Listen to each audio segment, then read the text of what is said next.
muliakan dan kami ta'zimi Al-Habib PKM Masjid Nurul Mujahidin Pasar. Tokoh agama, tokoh masyarakat, Bapak Ibu hadirin tamu undangan yang insyaallah dirahmati oleh Allah Subhanahu wa taala. Alhamdulillah, alhamdulillah bitafa'ilul qulub wa bi fadlihi wa rahmatihi. Salah satu bentuk kecintaan di tengah-tengah kita semuanya. Zuriyah baginda Rasulullah Sayyid Abbas bin Abu Bakar Al-Qadani yang insyaallah akan menyampaikan mau'izatul hasanah pada majelis ilmu yang terangkai dalam takbir akbar yang diselenggarakan oleh PKM Masjid Nurul Mujahidin Pasar Wamangku. Tentunya Bapak Ibu hadirin undangan yang kami hormati, harapan kita semuanya, kehadiran kita pada malam hari ini Allah senantiasa menurunkan dan insya Allah majelis ilmu yang kita laksanakan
Allah dengan segala firman.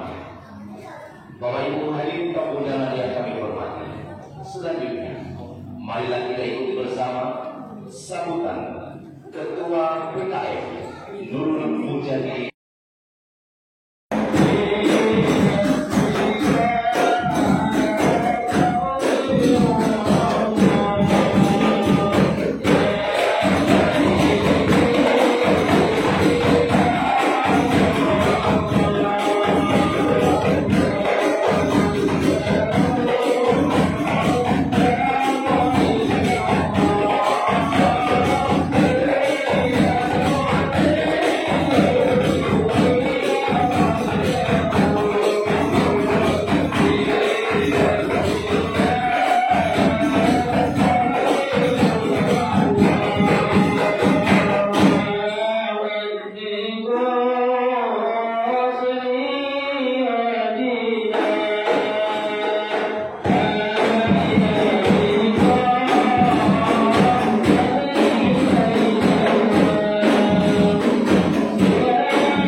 Yang saya hormati, yang saya muliakan, segenap keluarga baginda besar Muhammad sallallahu alaihi wasallam yang telah hadir bersama kita, Fadilatul Habib Abu Bakar Al-Hamid wa sahib Maroke Al-Habib Miftah Al-Hamid.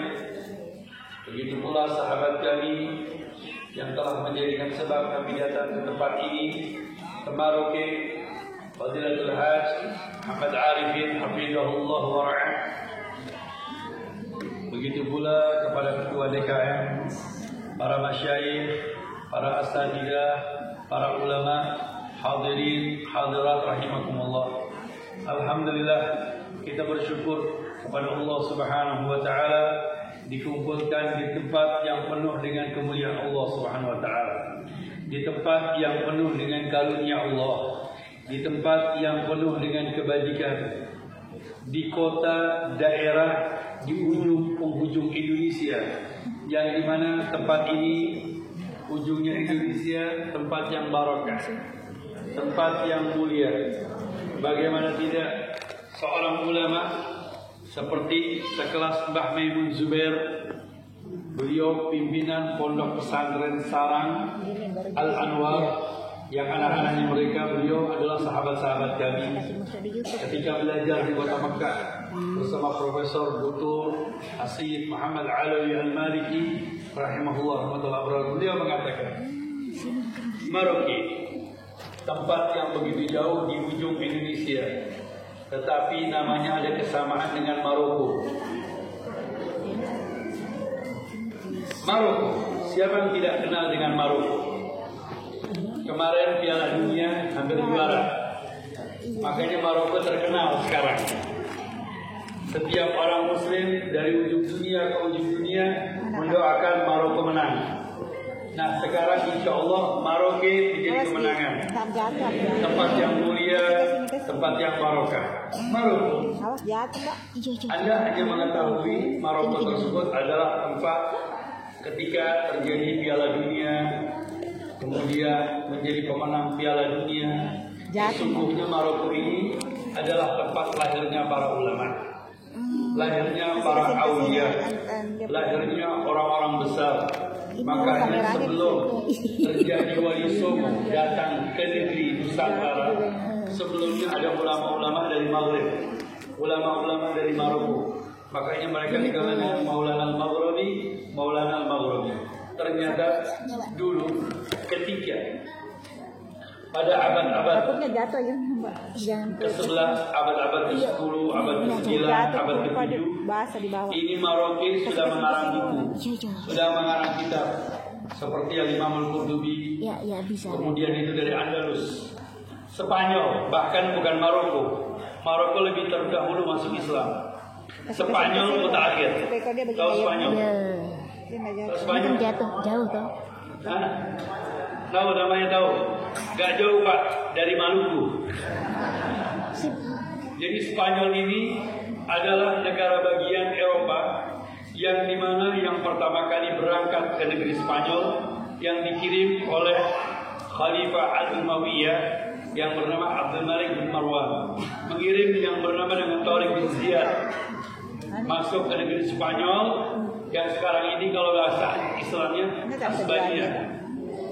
Asbania masuk ke sana mengislamkan, dan kemudian perkembangan tersebut diteruskan oleh seorang cucu dari orang besar yang bernama Abdurrahman bin Muawiyah bin Abdul Malik bin Marwan bin Hakam. Nah, beliau ini masuk ke negeri Andalus untuk membuat suatu daulah, negeri Islam, negeri yang berkebudayaan, negeri yang memiliki ilmu, sehingga banyak orang-orang dari Eropa menuntut ilmu, belajar ke negeri Andalus. Yang pusatnya dari negeri Andalus itu adalah di Maghrib, di Maroko. Makanya orang-orang Maroko sudah mengarang kitab seperti Sahibul Alfiyah Ibnu Malik, itu dari Andalus. Indonesia baru masih babat alas. Indonesia baru babat alas. Di sana sudah perkembangan ilmu, pendidikan, ulama, bahkan Ibnu Sina dari ilmu kedokteran, ilmu musik, ilmu falak, itu semua banyak lahir dari negeri Maghrib. Nah, kita mengharapkan Maroko sebagaimana Maroko, insya Allah akan lahir para ulama, akan lahir para masyayikh, akan lahir para asatidzah. Tadi kita ada perkumpulan yang dikenal dengan Majelis, jadi MP3I, Majelis Permusyawaratan Pengasuh Pondok Pesantren seluruh Indonesia. Masya Allah. Yang dikumpulkan oleh Haji Arifin itu hanya dari Maroke. Ternyata di Maroke banyak pondok pesantren, banyak tempat-tempat pendidikan. Yang lebih-lebih lagi, Maroke ini adalah kota yang istimewa, daerah yang istimewa, daerah yang memiliki tropis, tempat, lokasi, geografi yang paling terbaik. Kenapa? Karena orang-orang Maroke nanti masuk surganya lebih dulu 2 jam daripada Jakarta. Maroke, betul. Saya datang kemari, saya lihat, Masya Allah, ini masih jam 6:10 ini. Jam saya jam Jakarta, ternyata sudah jam 8:10. Alhamdulillah, Maroke lebih terdahulu di dalam, insya Allah, kebaikannya, kehidupannya, rezekinya, keberkahannya, kehidupannya, dan akan melahirkan para ulama-ulama Allah Subhanahu Wa Taala. Amin. Allahumma amin.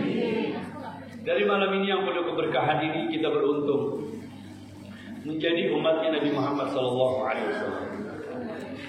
Rasulullah adalah seorang Nabi yang dimuliakan oleh Allah yang Maha Mulia. Rasulullah seorang Rasul yang diagungkan oleh yang Maha Agung. Tidak ada seorang Nabi, tidak seorang Rasul, tidak ada manusia siapapun yang mendapatkan kemuliaan di sisi Allah melainkan seperti Nabi Muhammad. Rasulullah mendapatkan kedekatan diri di sisi Allah yang berbeda dengan seluruh makhluk.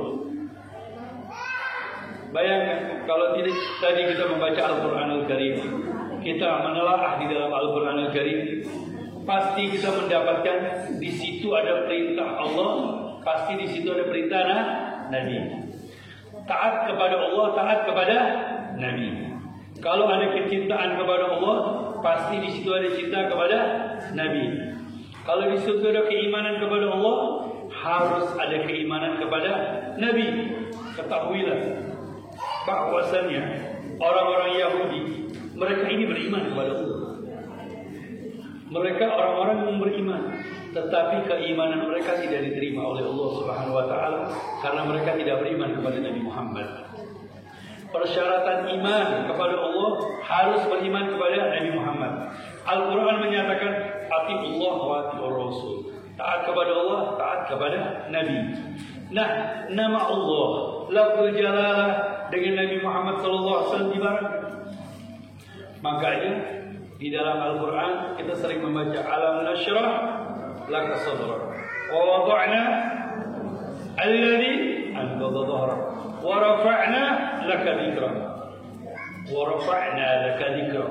Aku angkat namamu ya baginda besar Muhammad sallallahu alaihi wasallam. Maksudnya apa? Wa idza dzukirtu dzukirta ma'i. Apabila namaku disebutkan nama Allah, maka nama baginda besar disebutkan juga. Ini Nabi Muhammad mulia di sisi Allah. Sampai-sampai Rasulullah kemuliaan tersebut bukan hanya untuk Nabi. Rasulullah sudah mulia. Rasulullah sudah mendapatkan kebajikan yang besar di sisi Allah Subhanahu Wa Taala. Tetapi kemuliaan tersebut disampaikan untuk umatnya, diberikan untuk umatnya. Kebajikan tersebut diberikan untuk umatnya. Bayangkan, Rasulullah sejak 1400 tahun yang lalu sudah mengucapkan salam untuk kita. Apa kata Rasulullah SAW? Tuba, thumma tuba, thumma tuba, thumma tuba, thumma tuba, thumma tuba, thumma tuba. Sebanyak 7 kali Rasulullah mengucapkan salam kepada umat Nabi Muhammad. Apa kata Nabi Muhammad? Beruntung, beruntung, beruntung 7 kali. Man amana bi walam yarani. Orang yang beriman kepada Nabi Muhammad, kepadaku, dan belum pernah melihat aku. Sekarang saya mau tanya, orang-orang Maroke pernah melihat Nabi? Jangankan antum, orang yang di Mekah aja nggak pernah melihat Nabi. Yang di Madinah tidak pernah melihat Nabi. Tetapi kita beriman dengan Al-Quranul Karim. Kita beriman dengan keyakinan yang telah disampaikan oleh para ulama-ulama Allah. Kita berkeyakinan dengan mereka yang menyampaikan tentang akhlaknya Nabi Muhammad, budi pekertinya Nabi Muhammad, ajaran Nabi Muhammad, keberanian Nabi Muhammad, kehidupan Nabi Muhammad. Ini kita telusuri, kita ikuti. yang memerintahkan Allah Subhanahu wa taala. Nah, kita ini termasuk orang-orang beruntung yang disampaikan oleh Nabi Muhammad sallallahu alaihi wasallam. Insyaallah kita bukan beruntung di dunia, insyaallah akan beruntung di akhirat nanti. Amin. Nah, keberuntungan tersebut yang kita dapatkan di dunia ini bukan itu saja. Kita sering kadang-kadang membaca doa. Kalau para jamaah sering membaca Ratibul Haddad, itu di akhir ada doa. Isinya dari Al-Quran, bacaannya dari Al-Quran. Makanya ada sedikit yang saya ingin sampaikan. Di Al-Quran, Pak, di Al-Quran ada 100 ayat isinya doa. Di Al-Quran ada 100 ayat isinya doa. Kita diajarkan berdoa, diajarkan bermunajat, diajarkan beristighfar, diajarkan untuk bertaubat, diajarkan untuk bertadarruk kepada Allah Subhanahu wa taala, dan diajarkan untuk bersyukur, dan diajarkan untuk meminta kepada Allah kehidupan kebajikan dunia dan di akhirat. Contoh doa yang paling simpel yang sering dibaca dan hafal oleh setiap orang. Rabbana atina fid dunya wa fil akhirati wa qina. Baru satu, masih ada 100. Contoh lagi. Rabbana zalamna anfusana wa illam taghfir lana lanakunanna minal khasirin. Doa apa ini? Ya Allah, kami telah berbuat zalim, ampunilah kami ya Allah. Kemudian Rabbana la tuzigh qulubana ba'da idh hadaitana wa hab lana min ladunka rahmah innaka antal wahhab. Kemudian doa lain, Rabbana hab lana min azwajina wa dhurriyyatina qurrata a'yun. Lagi, Rabbi ighfirli wa liwalidayya, Rabbi shrah li wa yassir li amri. Apa lagi? Rabbi auzi'ni an ashkura ni'mataka allati an'amta 'alayya. Doa. Apa lagi doa apa? Yang di Al-Quran. Ayo. Rabbana la tu'akhidna in nasina. Ini yang saya ingin sampaikan. Ghufranaka Rabbana wa ilaika la yukallifullahu nafsan illa wus'aha laha ma kasabat wa 'alaiha ma iktasabat. Rabbana la tu'akhidna in nasina wa akhtana. Rabbana wa la tahmil 'alaina isran. Ini maksudnya bagaimana? Rabbana wa la tahmil 'alaina isran. Ya Allah, jangan kau berikan suatu hal yang berat, yaitu perkara-perkara yang dimana umat-umat sebelumnya terbelenggu dengan perkara agama yang begitu berat. Rabbana wa la tahmil 'alaina isran kama hamaltahu 'alal ladzina min qablina, sebagaimana yang Engkau berikan kepada umat-umat terdahulu. Bagaimana umat-umat terdahulu? Mereka umat-umat terdahulu, Pak, di zaman umat Nabi Allah Musa dan umat-umat yang lain, mereka ini kalau terkena najis, terkena kotoran, baik najis mukhaffafah atau najis mutawassithah atau najis mughalladhah, ini perkaranya sangat berat sekali. Kalau umpamanya baju jenengan terkena najis, itu bajunya nggak bisa dicuci, harus digunting. Harus digunting. Makanya baju jenengan nanti tempelan semua. Tetapi bagaimana? Sampai di dalam riwayat, kalau terkena kulit, itu kulitnya harus dikelet. Ini sangat sulit sekali untuk umat Nabi Muhammad. Apalagi orang-orang Maroke, orang-orang pedalaman. Ini hidupnya bagaimana? Kalau orang-orang di sini Maroke, Masya Allah, ini pedalaman, suku pedalaman. Bagaimana kesian? Ternyata Allah memberikan keringanan untuk umat Nabi Muhammad berkat Nabi Muhammad. Ini semua kembali berkatnya kepada Nabi Muhammad SAW. Cukup dengan dibasuh apabila terkena najis. Kalaupun ada najis mughalladhah, dicuci 7 kali, ihdamunna biturab. Salah satunya dengan debu. Ini yang pertama. Yang kedua, setiap kali golongan wanita apabila sedang berhalangan, itu tidak boleh tinggal di rumah, tidak boleh makan di rumah, tidak boleh berinteraksi di rumah, tidak boleh diajak ngobrol. Nah sekarang umpamanya ibu-ibu nih kampung apa nih? Hah? Wamanggu. Nah, ini kampung Wamanggu nih umpamanya. Kalau ibu-ibunya lagi berhalangan, anak-anaknya berhalangan, harus diasingkan. Diasingkan kemana? Gak jauh, di SP7.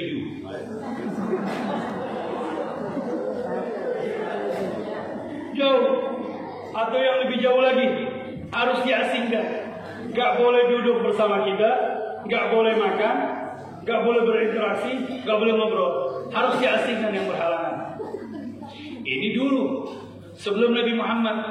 Tetapi setelah Rasulullah SAW, golongan wanita yang berhalangan boleh duduk bersama kita, boleh makan, boleh berinteraksi bersama kita.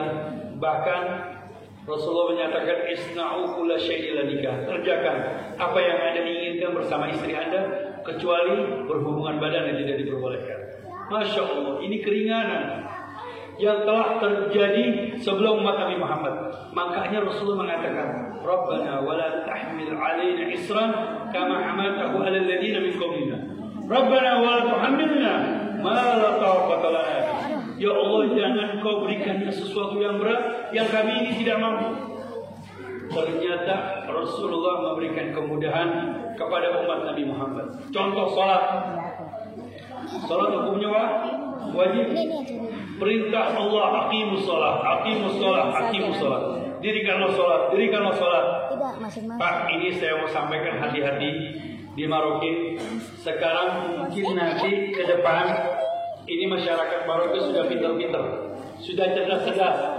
Nanti ada ustaz, ada dai, ada yang mengatakan, Pak, jenengan diperintahkan salat. Karena sholat cuma mengatakan aqimus sholat dari dzikri. Dirikanlah sholat untuk mengingat kepada. Jadi jenengan gak usah sholat subuh lagi. Jenengan antum gak usah sholat zuhur, gak usah sholat asar, gak usah sholat maghrib dan isya. Cukup kalau sudah subuh bangun, ingat subuh, selesai. Kalau ada ustaz-ustaz yang begini, kalau ada yang kayak begini, cemplungin di lautan. Gerek ini mungkin syaitan, iblis, dajjal. Ada lagi yang lebih parah lagi. Idza nudiya lis-sholati min yaumil jum'ati fas'au ila dzikrillah. Apabila sudah ada panggilan salat Jumat, berusaha untuk ingat kepada Allah. Jadi enggak usah salat, Pak, cukup ingat salat Jumat. Enak aja. Ini kalau ada yang model-model begini nih, ada yang model-model begini, bawa dengan kapalnya Pak Haji Arifin cemplungin di luar negeri. Nah, ini ajaran syaitan ini. Rasulullah sholat, Rasulullah melaksanakan sholat, sampai Rasulullah kadang-kadang kakinya bengkak. Ditanya sama Sayyidah Aisyah, ya Rasulullah, kata warramat qadamaik, kaki kamu ini sudah membengkak. Dan Allah Subhanahu wa ta'ala ghufirta ma taqaddama min dzambika wa ma ta'akhkhar.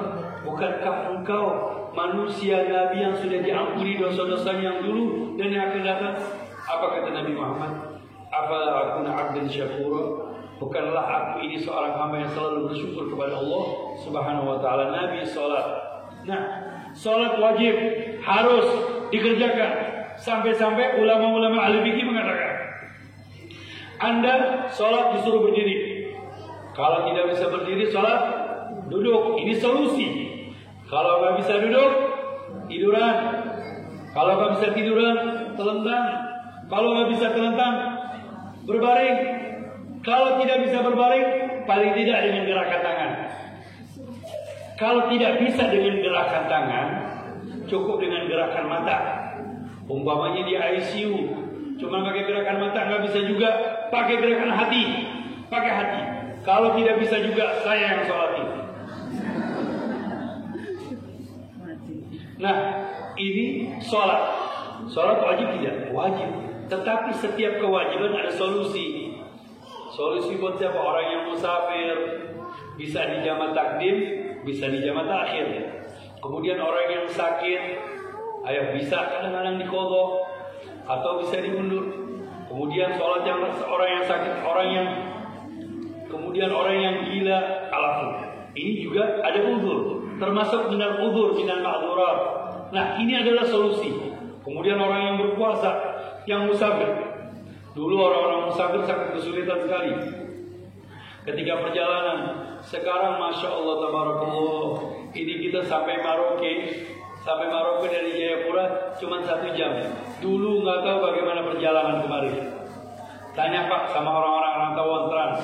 Itu mereka berangkat naik kapal laut. Mereka kadang-kadang naik kapal siang, menelusuri sungai, menelusuri hutan. Masya Allah. Ini kita sekarang sudah terima enak. Masjidnya Masya Allah. Ini di Maroke, masjidnya saya bilang kok lebih enak dari masjid saya yang di Jawa. Karpetnya tebal, kipas anginnya banyak, AC semua lagi. Masya Allah. Nikmat ini Pak. Sudah enak. Makanya Maroke ini sudah berkembang. Hidupnya nikmat. Kita bersyukur kepada Allah Subhanahu wa taala segala karunia dan kenikmatan yang Allah berikan. Nah, ini Nabi Muhammad diberikan keringanan oleh Allah Subhanahu wa taala berkat Nabi Muhammad ini di dunia. Belum lagi di akhirat nanti Allah akan berikan syafaatul kubra. Syafaat yang diberikan oleh Allah Subhanahu wa taala untuk umat Nabi Muhammad. Makanya saya beri maulid Sayyidina Imam Abdurrahman Daibah, beliau menyampaikan di dalam kitab maulidnya Thuluthun yadkhuluna al-jannata bighairi hisab. Ini umat Nabi Muhammad nanti terbagi akan menjadi 3 golongan. Umat Nabi Muhammad terbagi menjadi 3 golongan. Kayak Maroke dibagi-bagi.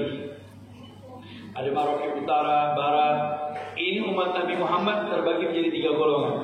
Sepertiga dari umat Nabi Muhammad masuk ke dalam surga tanpa tanda tanya. Allahumma ja'alna minhum. Tanpa ditanya langsung masuk surga. Amin. Semoga kita langsung masuk surga. Dan untungnya orang Maroko 2 jam sebelum orang Jakarta sudah masuk surga. Amin.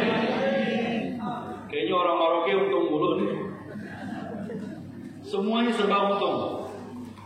Gak tahu buka puasanya duluan. Betul? Buka puasa duluan, kemudian subuhnya duluan lagi. Masya Allah. Masuk surga duluan. Masya Allah. Beramal duluan. Enak jadi orang Maroke ini. Jadi syukur jadi orang Maroke ini. Nikmat. Sebelum orang Indonesia, mana orang Maroke masuk surga duluan? Nah, sepertiga masuk surga langsung tanpa tanda tanya. Ini mereka orang-orang soleh, para wali-wali Allah, umat Nabi Muhammad yang sering sholat berjamaah, yang sering hadir di masjid, yang sering belajar, yang sering menuntut ilmu. Apalagi menuntut ilmu seperti ini. Ini kita terima kasih sama DKM. Diajak. Ini kadang-kadang jamaah kalau sudah ada tablik akbar nunggu diundang. Aduh. Tablik akbar untuk pengajian, belajar menuntut ilmu. Tadi, Masya Allah, bapak-bapak, ibu-ibu, terima kasih banyak yang telah memenuhi undangan. Mau masuk, jadi nanti masuk surga nunggu undangan. Jangan. Masuk surga itu harus buru-buru kita kejar surga. Karena majelis-majelis seperti ini kata Nabi Muhammad, ta'allumus sa'ah khairun min ibadatis sana. Duduk di majelis 1 jam itu lebih banyak, lebih afdal daripada ibadah 60 tahun. Masya Allah. Kemudian man salaka tariqan yaltamisu fihi ilman sahalallahu lahu tariqan ilal jannah. Orang yang belajar menuntut ilmu, pergi ke masjid ingin belajar, maka akan dimudahkan jalan menuju surga. Jadi buat orang pelajar ini semuanya ahli surga, amin. Meninggal pulang dalam keadaan syahid karena talabatul ilm, karena belajar. Dan kemudian yang lebih-lebih lagi, katanya para ulama, kita ini hidup di dunia pengen kaya. Siapa yang nggak pengen kaya? Katanya Rasulullah, orang kalau mau kaya belajar, menuntut ilmu. Karena kata Nabi Muhammad, orang yang menuntut ilmu, yang belajar, rezekinya ditanggung sama Allah Subhanahu wa taala. Kehidupnya ditanggung oleh Allah Subhanahu wa taala. Nah, ini yang pertama umat Nabi Muhammad sepertiga masuk ke surga tanpa dengan tanda tanya. Yang kedua, thuluthun ya'tuna bi dzunubihim wa khatayahum idham. Fayaqulun. Sepertiga dari umat Nabi Muhammad, dia punya dosa, dia punya kesalahan, kemudian diampuni oleh Allah Subhanahu wa taala. Yang ketiga, thuluthun ya'tuna bi dzunubihim wa khataya Faqala Allah Subhanahu wa ta'ala lil malaikati idhabu fazinun. Kemudian ada di antara umat Nabi Muhammad sepertiganya ini punya kesalahan, punya dosa. Kemudian Allah katakan, malaikat, coba timbang umat Nabi Muhammad dosanya seberapa. Faswajadnahum asrafu ala anfusihim wa wajadna minadh dhunubi ka'amsalil jibal. Ya Allah, aku temukan mereka ini, umat Nabi Muhammad, kesalahannya, dosanya bagaikan gunung.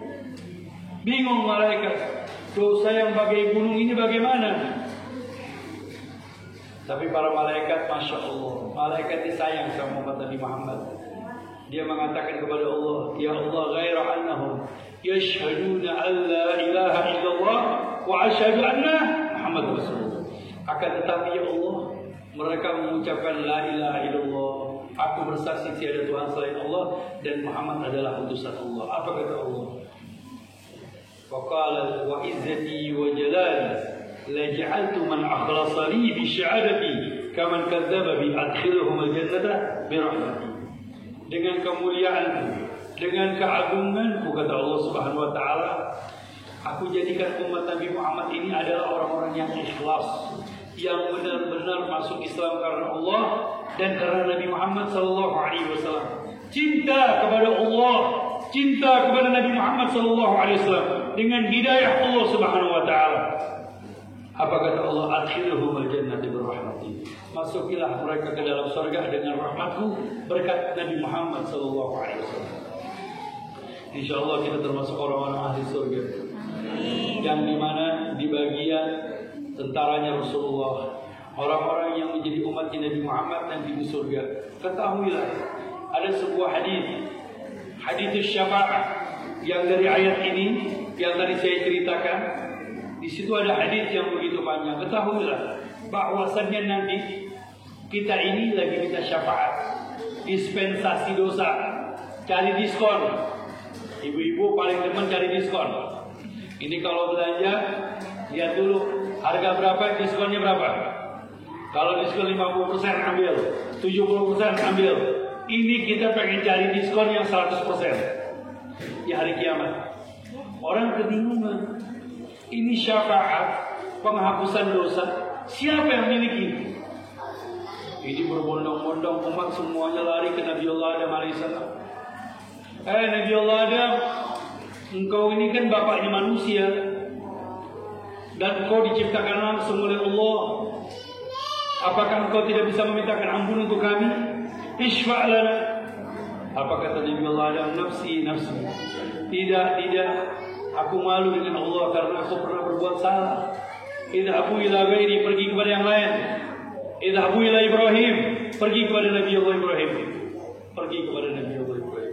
Ya Nabi Allah Ibrahim, engkau ini Khalilullah, kekasih Allah. Berilah syafaat kepada kami. Apa kata Nabi Allah Ibrahim? Nafsi, nafsi. Idhabu ila ghairi, idhabu ila Musa. Tidak, aku malu dengan Allah karena aku pernah berdosa, melakukan kesalahan. Pergi kepada yang lainnya. Pergi kepada Nabi Allah Musa. Pergi kepada Nabi Allah Musa. Ya Nabi Allah Musa, engkau ini adalah Nabi yang kalimullah, yang selalu berdialog kepada Allah Subhanahu wa taala. Dikit-dikit dialog sama Allah Subhanahu wa taala. Mintakan ampun untuk kami kepada Allah. Apa kata Nabi Allah Musa? Tidak. Aku malu memintakan kepada Allah karena aku pernah meminta kepada Allah untuk bertemu dengan Allah. Allah tidak mengizinkan. Lantarani. Kau tidak akan bisa melihat aku. Kemudian kata Nabi Allah Musa, idhabu ila ghairi, idhabu ila Isa. Pergilah kepada Nabi Allah Isa alaihissalam.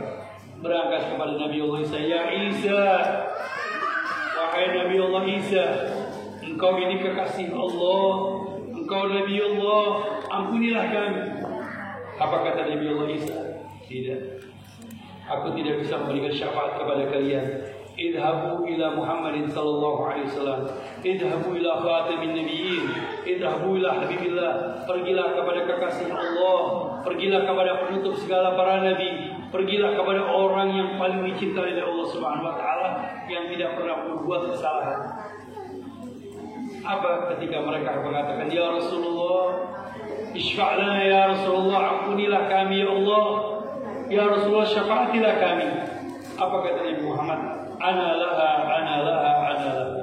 Aku yang memiliki. Makanya Rasulullah mengatakan, ana sayyidu waladi Adam wala fakhr. Aku ini pemimpin dari cucu-cucu Nabi Allah Adam, anak-anak Nabi Allah Adam alaihissalam, pemimpin manusia, dan aku tidak berbangga-bangga. Ini Nabi Muhammad. Di dalam ayat suci Al-Quran disebutkan, wadduha wal laili idza ma wadda'aka rabbuka walal akhiratu khairu laka minal. Ini Rasulullah di dunia dimuliakan, diagungkan, diangkat derajatnya, kenabian, kerasulan itu di dunia. Tetapi di akhirat ada yang lebih hebat lagi untuk kau ya Rasulullah. Walal akhiratu khairul laka minal ula. Dan di akhirat ada yang lebih afdal untuk Nabi Muhammad. Wala sawfa yu'tika rabbuka fatarullah. Semoga engkau ridha dengan karunia Allah Subhanahu wa taala. Apa syafaat? Di sini Nabi Muhammad meminta kepada Allah, bersujud di hadapan Allah. Apa kata Nabi Muhammad? Ummati, ummati, ummati. Ya Allah, umatku, umatku, umatku. Rasul mengatakan, cucuku, cucuku, bukan. Rasulullah mengatakan, sahabatku, bukan. Tapi umatku, umatku, umatku. Apa kata Allah? Irfa' ra'sak, sal tu'ta wa syfa' tusyaffa'. Angkat kepalamu dari sujudmu ya Nabi Muhammad. Minta, maka engkau akan diberikan. Syafaat, berilah syafaat, dan kau telah disyafaat. Masya Allah, ini syafaatul kubra yang insya Allah kita akan gapai, akan kita dapatkan nanti di hari kiamat insya Allah bersama Nabi Muhammad. Penghapusan dosa, pengampunan dosa dari Allah Subhanahu wa taala berkat Nabi Muhammad. Makanya kita dikit-dikit untuk cinta kepada Nabi Muhammad, dekat kepada Nabi Muhammad, cinta kepada Nabi Muhammad. Karena cinta kepada Nabi Muhammad adalah perintah dari Allah Subhanahu wa taala. Yang terakhir saya ingin sampaikan bahwasannya ada sekelompok sahabat Nabi Muhammad yang baru Islam. Ini saya minta maafnya agak lemes sedikit nih, karena dari pagi Masya Allah kita banyak mengajar, menyampaikan. Ini suara tadi ini tidak habis.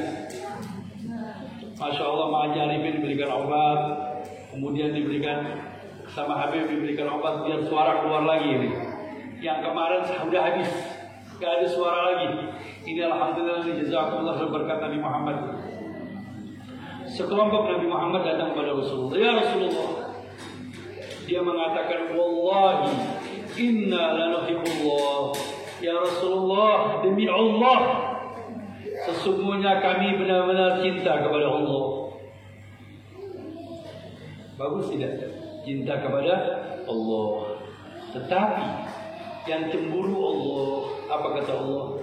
Qul in kuntum tuhibbunallah fattabi'uni yuhibbukumullah wa yaghfir lakum dzunubakum.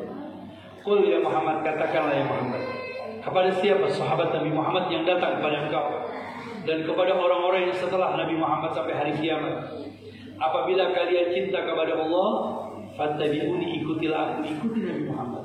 Sebelum kita cinta kepada Allah, ikuti Nabi Muhammad, cintai Nabi Muhammad. Kalau kita sudah cinta kepada Nabi Muhammad, maka kita akan mengikuti bagaimana akhlaknya Nabi Muhammad, budi pekertinya Nabi Muhammad, perjalanan Nabi Muhammad, ibadahnya Nabi Muhammad, maka keimanan kita semakin kuat kepada Allah Subhanahu wa taala. Nah, apakah di situ aja? Fattabi'uni yuhibbukumullah, Allah akan sayang kepada kalian. Wa yaghfir lakum dzunubakum, dan Allah akan mengampuni dosa-dosa kalian. Lihat, ini jamaah DKM, kita terima kasih sama jamaah masjid, sama ulama, sama kiai, sama masyayikh, para sesepuh mengajak kita untuk cinta kepada Nabi Muhammad. Kita hanya cinta kepada Nabi Muhammad, langsung mendapatkan ampunan dari Allah Subhanahu wa taala. Lahum maghfiratun wa ajrun 'azim. Dapat ampunan dari Allah dan pahala yang begitu besar. Yang lebih-lebih lagi diangkat derajatnya oleh Allah Subhanahu wa taala. Semoga kita jamaah yang di sini yang hadir mendapatkan ampunan dari Allah, diangkat derajatnya oleh Allah Subhanahu wa taala, dan dimudahkan segala urusannya berkat Nabi Muhammad sallallahu alaihi wasallam. Sebelum saya akhiri, ini saya melihat banyak anak-anak jamaah yang ada di tempat yang penuh mulia ini. Saya minta anak-anak kecil maju ke depan. Yang laki-laki. Ayah, yang laki-laki maju ke depan.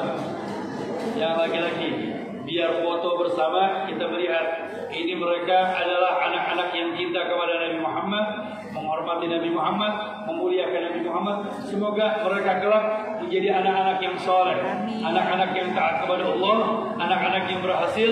Ini anak-anak bangsa dari Maroke, semoga menjadi ulama Allah. Semoga menjadi orang-orang yang berhasil, menjadi anak-anak yang taat kepada Allah, cinta kepada Nabi Muhammad sallallahu alaihi wasallam. Ayah, kita lihat. Ini foto kita lihat 10 tahun ke depan, 20 tahun ke depan. Mereka jadi apa nanti? Jadi ulama, jadi profesor, jadi dokter. Berkat hadirnya di masjid di tempat yang penuh barokah. Ayah.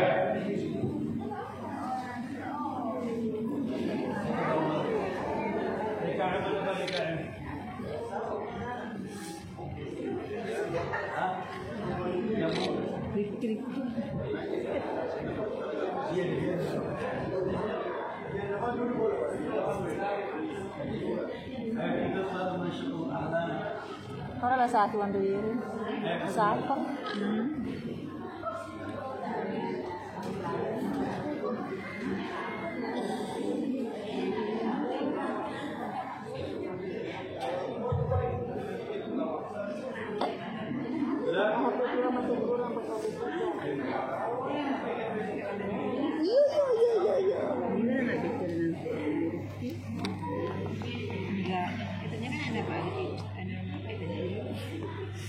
Sudah? Bismillah.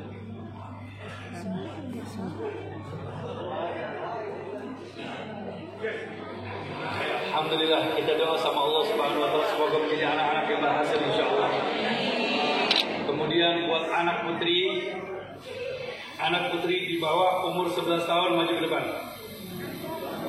Yang putri di bawah 10 tahun sudah. Atau mau usah? Gak usah dah. Semua. Ayo, yang laki-laki turun. Salim.